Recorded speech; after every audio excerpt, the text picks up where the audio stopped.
Sesaat lagi kita ikuti Warta Berita pukul 6 waktu Indonesia Barat.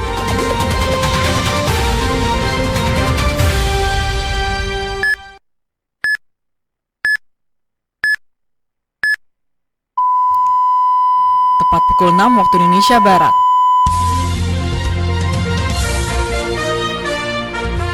Tanpa transparansi yang jelas pun selanjutnya berbagai macam kejadian pelecehan seksual dalam beberapa tahun kebelakang yang tidak diusut tuntas.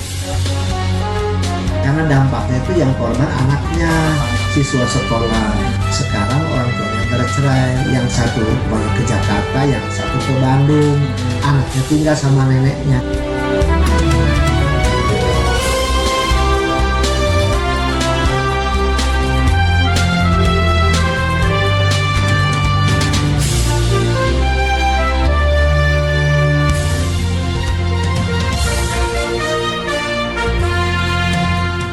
Radio Republik Indonesia Banten dengan Warta Berita dibacakan oleh Triksi Sondang, Sari Berita Penting. Unjuk rasa pelajar yang menyerukan keadilan di SMAN 4 Kota Serang berujung ricuh.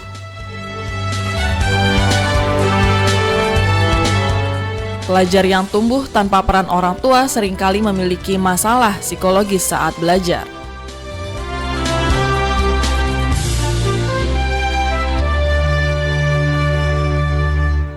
Berikut berita selengkapnya, unjuk rasa pelajar yang menyerukan keadilan di SMAN 4 Kota Serang berujung ricuh. Reporter Luciastari melaporkan. Unjuk rasa puluhan siswa, alumni, dan mahasiswa di SMAN 4 Kota Serang hari Senin 21 Juli 2025 berujung ricuh. Bentrok terjadi saat massa memaksa masuk ke dalam lingkungan sekolah dengan mendobrak pintu gerbang yang dijaga ketat aparat kepolisian.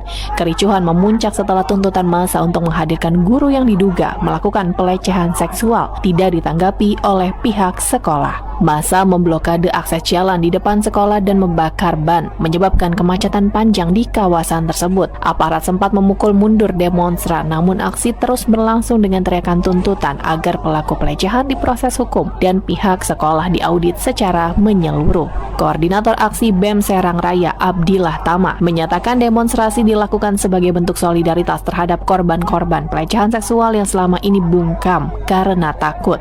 Menurutnya, kasus ini sudah berlangsung sejak 2 tahun terakhir dan melibatkan lebih dari 1 pelaku. Selain meminta pelaku dihukum berat, massa juga menyoroti dugaan penyimpangan dana sekolah. Mereka menuntut audit terhadap iuran siswa seperti program ODOT atau One Day 1000, serta penggunaan dana BOS yang dinilai tidak transparan. Dana ODOT, One Day 1000, di mana ini merupakan suatu bentuk pungutan liar tanpa transparansi yang jelas pun selanjutnya berbagai macam kejadian pelecehan seksual dalam beberapa tahun kebelakang yang menjadi kendala yang hingga pada akhirnya tidak diusut tuntas dan tidak ada kejelasan terkait penegakan hukumnya. Selanjutnya bagaimana ruang aman bagi siswa ataupun siswi SMAN 4 Kota Serang yang pada akhirnya kita coba gaungkan. Bagaimana sekolah ini harus menjadi ruang aman bagi siswa atau siswi dalam mengenyam bangku pendidikan. Selanjutnya juga bagaimana oknum guru di SMAN 4 Kota Serang ini diduga kurang memperhatikan yang namanya sikap toleransi.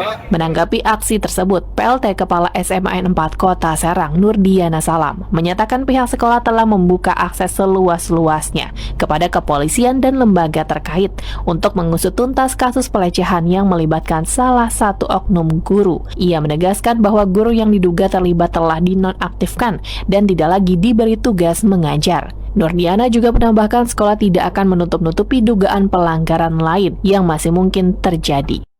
Sudah dipastikan sejak awal oleh Bapak bahwa oknum tersebut sudah dinonaktifkan dan tidak diberi tugas mengajar. Kemudian juga ada pun hal yang lain, sekolah sudah menyampaikan hal yang lain yang diduga masih ada di sekolah. Jadi mohon bersabar, aspirasi adik-adik semua sudah kita tampung dan sudah kita mulai tindak lanjut. Pihaknya berkomitmen menindak tegas setiap pelaku jika terbukti bersalah. Dari Kota Serang, Luciastari melaporkan. Siswa sekolah yang tumbuh tanpa peran orang tua seringkali memiliki masalah psikologis saat belajar. Turunnya semangat belajar dan konsentrasi anak di sekolah menjadi permasalahan. Dan selengkapnya Ridwan Maulana melaporkan. Dinas Pendidikan Kepemudaan dan Olahraga Dindikpora Kabupaten Pandeglang menyoroti dampak sosial yang ditimbulkan dari perceraian orang tua terhadap kondisi psikologis anak-anak di sekolah. Dalam banyak kasus, anak-anak yang kehilangan perhatian dan peran orang tua cenderung menunjukkan perilaku menyimpang di sekolah. Sekretaris Dindikpora, Nono Suparno menyampaikan bahwa siswa yang orang tuanya berpisah seringkali mengalami gangguan psikologis dan perilaku menyimpang, di mana salah satu dampak yang mulai tampak adalah turunnya semangat belajar dan konsentrasi anak di sekolah. Sebagai bentuk perhatian, Dindikpora menyampaikan pentingnya membuka ruang curhat atau layanan pengaduan psikologis bagi siswa, terutama yang berasal dari keluarga rentan. Meskipun saat ini tingkat SMP sudah ada guru bimbingan konseling atau BK, Nono mengaku tidak semua sekolah memiliki guru konseling karena keterbatasan tenaga pendidik. Karena dampaknya itu yang korban anaknya, siswa sekolah. Sekarang orang tuanya bercerai, yang satu banyak ke Jakarta, yang satu ke Bandung. Anaknya tinggal sama neneknya juga tidak berpendidikan. Mana mungkin akan memberikan motivasi pada dunia pendidikan. Neneknya juga nggak berpendidikan. Selain guru, peran tokoh masyarakat dan tokoh agama juga dianggap sangat penting untuk membimbing anak-anak agar tidak salah arah. Nono mengingatkan bahwa setiap tindakan pembinaan harus dilandasi empati, bukan hukuman. Dindikpora juga menekankan pentingnya sikap bijak masyarakat dalam memberi nasihat kepada anak, terutama mereka yang hidup dalam kondisi sensitif seperti perceraian orang tua atau ekonomi yang kurang. Menurutnya, proses belajar yang ideal bukan hanya soal metode mengajar, tetapi juga tentang menciptakan rasa aman dan nyaman di sekolah, terutama bagi siswa yang menghadapi tekanan dari luar sekolah. Dari Pandeglang, Ridwan Maulana melaporkan.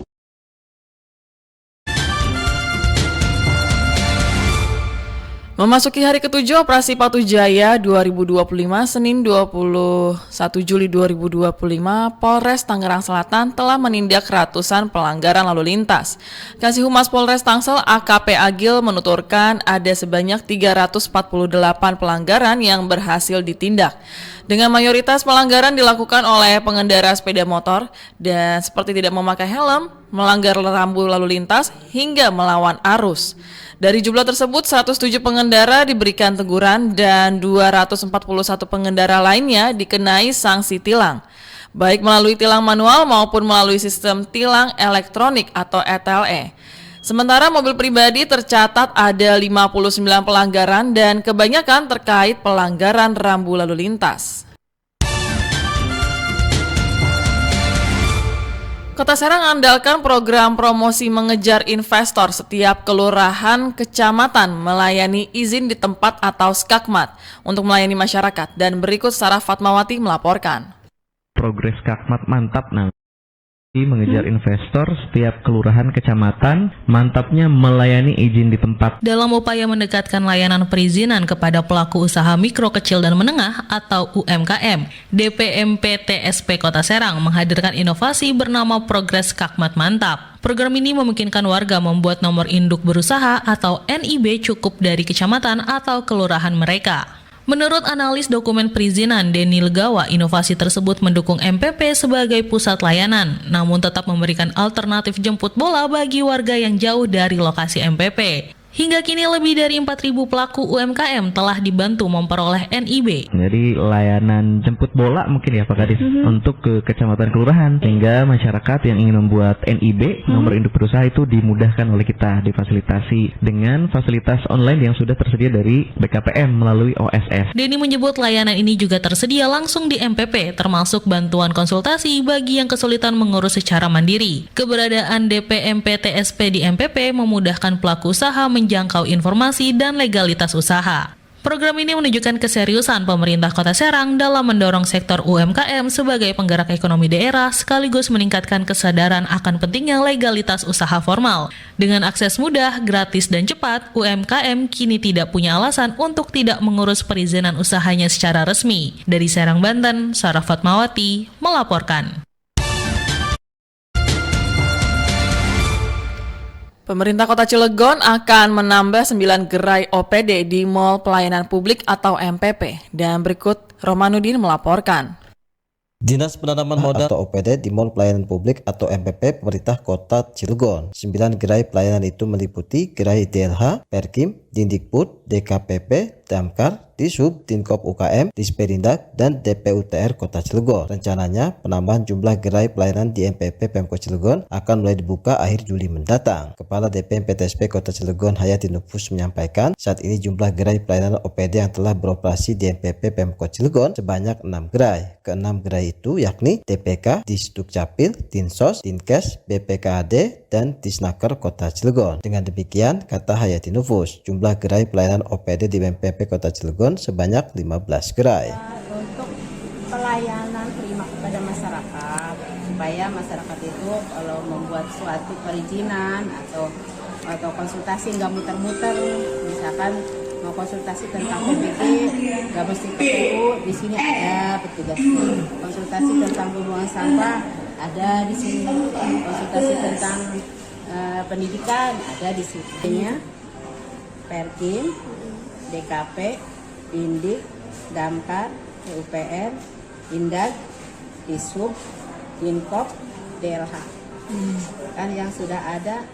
Adapun tujuan penambahan jumlah gerai pelayanan di MPP, Hayati Nufus menyampaikan guna memberikan kemudahan pelayanan prima kepada masyarakat maupun investor di Kota Cilegon. Selain itu juga untuk mempermudah aparatur sipil negara atau ASN Pemkot Cilegon dalam Pemilihan Saija Adinda Lebak 2025 siap digelar. 20 finalis terpilih siap bertarung. Dan berikut laporan Jaliah Winarti. Dinas Kebudayaan dan Pariwisata Disbudpar Kabupaten Lebak kembali menggelar ajang bergengsi pemilihan Saija Adinda tahun 2025 yang saat ini telah memasuki tahapan akhir. Setelah melalui proses seleksi yang ketat, sebanyak 20 finalis telah ditetapkan dan akan mengikuti grand final pada 2 Agustus 2025 mendatang. Pemilihan Saija Adinda yang digelar 2 tahun sekali ini merupakan ajang pencarian figur muda inspiratif yang akan menjadi duta pariwisata dan pembangunan Kabupaten Lebak. Mereka akan berperan penting dalam mempromosikan potensi wisata, budaya hingga produk UMKM yang ada di daerah ini. Sekretaris Dinas Kebudayaan dan Pariwisata Kabupaten Lebak Luli Agustin menyampaikan bahwa antusiasme masyarakat terhadap ajang ini cukup tinggi. Hal ini terlihat dari banyaknya jumlah pendaftar yang mengikuti tahapan seleksi awal. Ia menjelaskan proses seleksi dilakukan secara terbuka dan profesional, mencakup tes intelijensi dan tes tertulis yang menguji wawasan peserta tentang budaya, pariwisata, serta isu-isu pembangunan lokal. Tugasnya yang pasti nanti kedepannya membantu kita bisa mempromosikan pariwisata, budaya, dan ekonomi kreatif di Kabupaten Lebak. Jadi tugasnya membantu kita. Dan tentunya mereka juga kan nanti kedepannya ada program kerja juga. Mereka nanti ada program kerja apa yang mereka lakukan di masa bakti mereka. Jadi mereka juga ikut membantu. Ajang ini telah menjadi tradisi di Kabupaten Lebak sejak tahun 2008, di mana saat itu sebanyak 20 pasang peserta turut bersaing. Kegiatan serupa juga tercatat digelar kembali pada tahun 2012. Pemilihan Saija Adinda tidak hanya menjadi kompetisi prestisius, tetapi juga menjadi wadah pembinaan generasi muda untuk turut serta membangun citra dan identitas daerah. Grand final pada 2 Agustus 2025 nanti dipastikan akan menjadi ajang puncak yang meriah sekaligus momen penting dalam melahirkan duta-duta muda terbaik Lebak. Dari Kabupaten Lebak, Jaliah Winarti, RRI Banten melaporkan. Pendengar, kita beralih ke dunia olahraga. Timnas Voli Putra Indonesia menjuarai CV League 2025 Leg 2 setelah mengalahkan Thailand dengan skor 3-2 di GOR Jakarta International Velodrome pada Minggu 20 Juli 2025. Kemenangan dramatis ini melengkapi torehan tanpa kekalahan sepanjang leg kedua, sekaligus mengangkat Indonesia sebagai juara agregat. Dan kemenangan ini mengamankan tiket Indonesia ke Nation Cup 2026 bersama Thailand, dan hasil ini menjadikan bukti kemajuan voli Indonesia di kawasan ASEAN. Timnas menunjukkan konsistensi setelah sebelumnya finish runner-up di leg pertama Filipina.